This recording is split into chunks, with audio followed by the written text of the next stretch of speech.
Hello and welcome to the Intellect's Cove. I'm Colin Fairley. I'm a pragmatist philosopher and political theorist based at Queen's University in Canada. And in today's video, I'm going to begin to unpack the first of three videos that does a survey of some of the themes and argumentation of my new book, Aging and the Ethics of Longevity Science. That book is available to download for free as an open access book from Oxford University Press. Chapter 11 of that book is titled Climate Geroscience, and this chapter and chapter 12 focus on the importance of healthy aging for climate change and climate science. So in this chapter, I'm going to cover three shorter videos. The first one, which is this one, is titled Population Aging in a Warming World. The next video will unpack what I refer to as climate geroscience, which is the area of scientific inquiry at the intersection of both climate science and geroscience, that is the biology of aging. And in the third video, I'll offer some concrete prescriptions as a pragmatist philosopher in terms of what needs to be done on the ground to try to steer the scientific enterprise in a direction of greater mutual understanding and collaboration between the science of healthy aging and climate science. Throughout the book, I have been trying to abate what I call the Frankensteinification of translational gerontology. That is, the role in which human imagination plays in conjuring up imaginable harms that are not empirically grounded in the actual science of healthy aging. You'll recall in a previous video of chapter 1, the third video, when I talked about framing experimental science in translational science, that Mary Shelley conjures up the imaginary harms of the experiment on that created the creature. And what Mary Shelley neglected to address was the actual benefits of the translational science that resulted during the 19th century in which she was living. And in a similar way, human imagination, certainly among bioethicists and many popular discussions about longevity science, have conjured up potential harms of translational gerontology that are actually more valid as concerns rather than objections to translational gerontology. These range from worries of creating a longevity caste society between those who live a long life and those that have their life cut short, or concerns of overpopulation, as we saw in the early part of the book with Peter Singer's conjecture that longevity science would create a threat to overpopulation, or some expression of ecological disaster that will come from translational gerontology. And throughout my book, I try to abate all of these concerns, at least when they are expressed as objections to, to slowing down or forfeiting innovation in biomedical gerontology for the sake of greater equality or constraining population growth or trying to prevent some anticipated ecological disaster. There definitely are legitimate concerns behind all three of these articulations of concerns, but when they are expressed as objections, they skew our evaluation of the pros and cons or benefits and potential harms of translational gerontology. In this chapter, I identify a particular expression of what I call geroconservatism that captures what, for at least the last 10 years of my research, I have encountered from those who see research on the biology of aging as antithetical to planetary health. So I'm just going to read the sentiment that I articulate as sentiment 5, and then I'll begin to unpack where this expression, this sentiment, comes up short in terms of being an empirically valid and morally defensible opposition to translational gerontology. So this is what somebody making this objection typically believes. The growth of the human population has already inflicted serious ecological harms on the planet, thanks in large part to the consumption attitudes of today's older population and their collective inaction to act sooner. Planetary health, rather than increasing human lifespan or health span, should be the top priority of translational science. Humans have already sufficient life opportunities. Aspiring for the abundant, represented by translational gerontology, will inflict further injustices upon non-human animals, the planet, and future generations of humans. So this certainly is an attitude that I have encountered year after year in doing my research. It's one that should be taken seriously. I do believe that lurking behind this sentiment are some well-placed concerns, but it is a mistake to present it as an objection that should lead us to forfeit the public health benefits that translational gerontology offers. So I'm going to unpack a little bit about why this attitude is so common and why it is also mistaken. So in this chapter and in chapter 12, which will follow, there'll be a series of videos on chapter 12, I attempt to refute this expression of geroconservatism. Furthermore, rate control, that is the aspiration to slow human aging, has the potential to improve not only the health prospects of the world's aging populations, but also environmental and animal health. So I want to argue that the aspirations of rate control transcend just improvements in the quality of life for humans, that it can also confer benefits on non-human species and on planetary health more generally. So why think there is a tension between the goals of geroscience and climate science? And I have here a protest placard that captures what I think is at the core of this sentiment for many people. And in fact, I actually had a student express this. I was teaching a graduate seminar, and one of the weeks that we were covering the science around aging, we were looking more at philosophical argumentation about radical life extension. And a student came up to me after class and said, well, why should we care about the science that may extend human lifespan when his generation is the last generation to live? And I said, well, why do you have the view that the human species is going to be extinct within your lifetime? And he said, well, he heard climate activists talking about, the end of life on this planet because of climate change. And that student's articulation of this made me realize this was both a catalyst for me to actually write the article that became published in Aging Cell and the one in Biology Letters. But also I became very interested in the interconnection around communication science and how activism and advocacy within climate science was having an impact on other areas of science that don't make use of the same kind of communicative frames around, catastrophic events. So in particular, that was a particular catalyst that convinced me that I needed to write something meaningful about the interdependence between human health and planetary health. So part of this reason that this sentiment is so popular, I think, stems from the expressed objectives of these distinct areas of science. So within climate science, and especially climate activism, the aspiration, or at least the strategy of trying to improve planetary health, has prioritized the realization of carbon net zero. And because the population size has been the main catalyst for increases in greenhouse gas emissions, any discussion of the science that will be increasing the duration of life for humans will have an impact on the on carbon emissions, and this is why many climate activists see it as something that poses a serious threat to planetary health.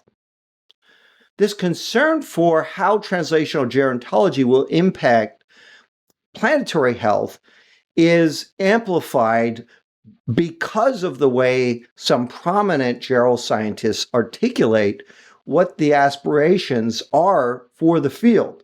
So discussions of radical life extension and biological immortality create a communicative frame that presumes that regardless of the state of planetary health, all we need to do is develop a pill that will keep humans alive indefinitely, right? And so that type of attitude shows disdain for the causes that climate activists are advocating for. And I think we need to transcend both of the unhelpful frames engaged both by some proponents of radical life extension and some climate activists who eschew translational gerontology in terms of seeing it as a feasible and morally defensible public health aspiration.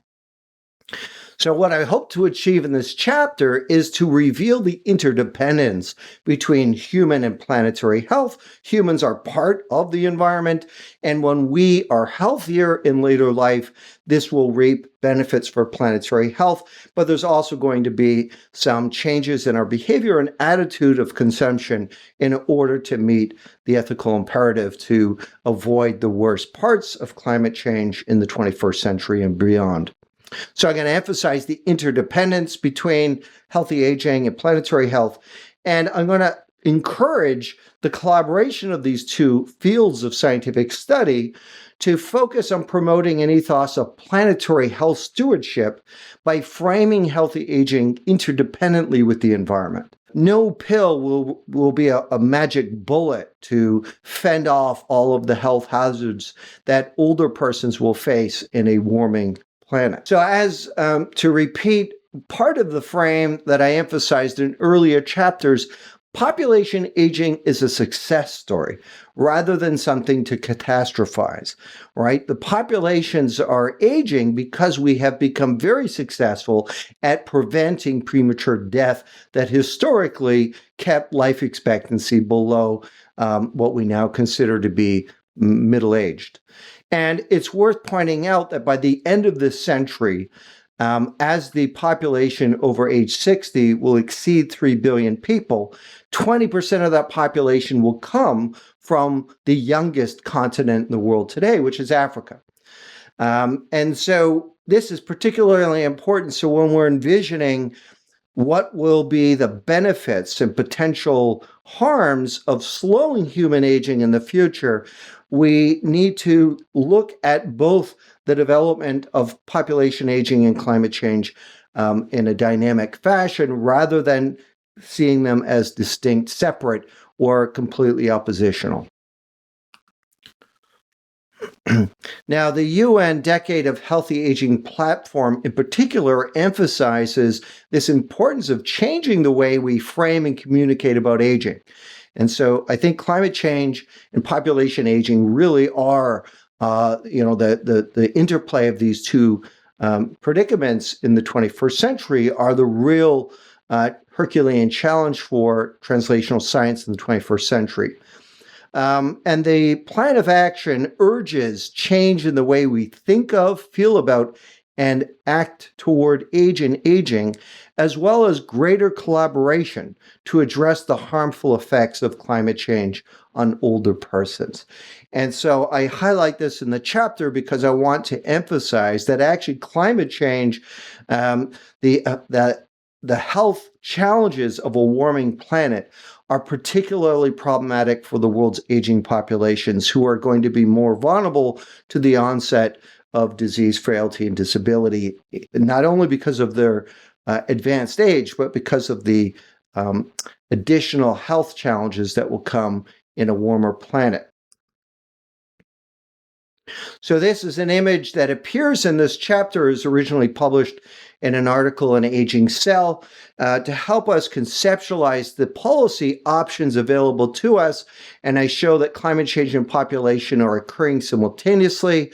So the projection is that by the end of this century, this is the NASA estimate, that somewhere between 2.5 and 4.5 degrees Celsius, there'll be a rise in global temperatures if there's no major reduction in greenhouse gas emissions. So that's assuming like we didn't we don't do anything and we just kind of continue with the status quo of unlimited greenhouse gas emissions. And the projection is that by 2100, there will be over 3 billion people over the age of 60. Now, in the climate science policy landscape, which people are mostly more familiar with, there's the mitigation strategies, the emphasis on trying to reduce greenhouse gas emissions, and then there's adaptation, right? A kind of an acknowledgement that there will be, despite our best efforts, not our best efforts, despite the efforts that we've actually pursued to try to reduce carbon emissions, adaptation will be needed in order to try to minimize the harms of a warming planet. Now, in the public health and medicine arena, the focus predominantly has been on simply disease control. And my book is to try to, its main argument is to say that rate control needs to be amplified as a core part of the imagination and idealism of medical science in the 21st century. So when we think about disease control and we envision, well, what will happen if we simply focus on trying to delay death into the later stages of life, but not increasing the health span as the planet is warming, that's a scenario that I think we really want to avoid, because that is going to be exacerbating the health span lifespan gap further. And it will actually make climate change worse because it will mean more greenhouse gas emissions and we will be less resilient to some of the adverse health effects of a warming planet. So disease control by itself will lead to an increase in the health span lifespan gap, and then that will filter back into the challenges of trying to reach targets of mitigation and adaptation. So instead, what I encourage for the imagination in the policy realm is to focus on trying to reduce the health span and lifespan gap, which is what the central aspiration of rate control is. If we slow down biological aging so that people have greater biological resilience to the onset of disease, frailty, and disability in late life, this will help with the mitigation of greenhouse gas emissions from the world's healthcare systems, because older persons will be healthier. And it will also help with adaptation because we will have greater resilience to protect us from some of the adverse health consequences of living in a warming world. So unfortunately, when we think about the potential benefits of aging, I always refer to the shadow of Frankenstein on the iceberg. Our imagination, when we think about the future, and especially with climate change, we catastrophize a future where we're modulating human aging, when in fact, I believe it's actually the opposite of this, that actually, if we are healthier as we go through the 6th, 7th, and 8th decade of life, we will have greater adaptation and we will be better able to meet the mitigation goals for reducing greenhouse gas emissions. So empirical research on ageism shows that when resources and societal positions or shared resources are perceived to be in competition, prescriptive should-based stereotypes intensify. Right? So the danger in invoking catastrophic narratives around climate change and ones that demonize older persons as the culprits, climate change culprits, is that it fosters these ageist stereotypes where people will say, older people are too big of a burden on the healthcare system when we're thinking about scarce healthcare resources, or when you think about the scarcity of jobs, most older workers don't know when it's time to make way for the younger generation. And so I want to avoid amplifying these ageist stereotypes, and by trying to foster more collaboration between gerontology and climate science, I'm hoping that we can change some of the narratives that are very prominent among not only climate activists, but many prominent climate scientists. So let me go a little bit deeper on why we think, or why it's so common for people to think that there's a tension between these two fields. And as I mentioned, it has to do with some of the framing around the moral imperative to redress climate change and some of the moral imperative to slow human aging. Climate change is commonly framed, as Sachs points out, as a problem of intergenerational well-being, with older persons, especially those in the developed world like the US, the UK, Canada, characterized as climate change culprits, right? They're the ones that have consumed, they're the ones that are creating these harms for the future, but those people will, be dead and gone before the worst harms of climate change are realized. Those most responsible for the climate crisis because of their past energy consumption and their failure to act sooner to reduce greenhouse gas emissions. Right. So back in the 1980s and 90s, early 2000s, very little action and momentum was made. And as a consequence of that, the youth of today and future generations will be living in a warming world, and all of the economic and health problems it will create. And the flip side of that also is to characterize younger persons as well as future generations as the victims of climate change, those who must bear the brunt of the ecological, economic, and health burdens of climate change. So a focus on guilt and moral responsibility for climate change has been emphasized by some scientists and climate activists as a way to increase support for climate change policies. But I believe that such frames are both factually inaccurate, as I'll show in a moment, but they're also perpetuate many ageist frames that should be avoided and actually set back, I think, the goals of wisdom inquiry science, which would be to pursue both human and planetary health more generally. So in the earlier section of the book, as I mentioned in the prologue to the tale, Peter Singer, I think, is a good example of somebody who kind of stokes this kind of narrative of crisis created if we pursue aging research. So in his paper from the early 1990s, research into aging, should it be guided by the interests of the present, future, or the species? He envisioned, right, we all of a sudden magically develop a pill that can double life expectancy from 75 to 150, but we also have to keep the global population below 6 billion. That was the number that he believed would lead to ecological disaster from overpopulation. And so this kind of presumption of ecological or overpopulation catastrophe has been the kind of starting assumption of many bioethicists and philosophers when talking about longevity science. And I want to resist that frame. I think it's both empirically questionable, and I think it's morally problematic. So the goal of this chapter is to, kind of create an intellectual wrecking ball for demolishing the frames that invoke climate change as a problem of intergenerational conflict. I know that this is embedded in almost every moral philosopher's kind of compass for understanding moral problems. You say, well, there's the oppressors and the oppressed. But with climate change, that actually is not a very helpful frame. So I want to knock down this flimsy card deck that presumes climate change is a problem of intergenerational conflict, and instead encourage us to see the issue through the lens of intergenerational solidarity, that we need to work together, all of us, to try to create a healthier future for the older persons of tomorrow and the younger persons of tomorrow and all future generations, right? The young of today will age, but they'll age in a warmer world.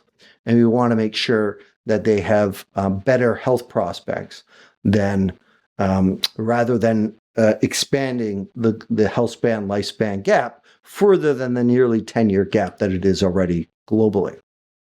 So that is just a kind of flavor of some of the optics that I start this chapter with. The next chapter will get into the actual heart of the main argumentation about what is climate geroscience, this area of scientific research at the intersection of climate science and the biology of aging. And then in the third video for this chapter, I'll elaborate on a little bit more on the details about how we can foster greater collaboration to transcend the narratives of intergenerational conflict.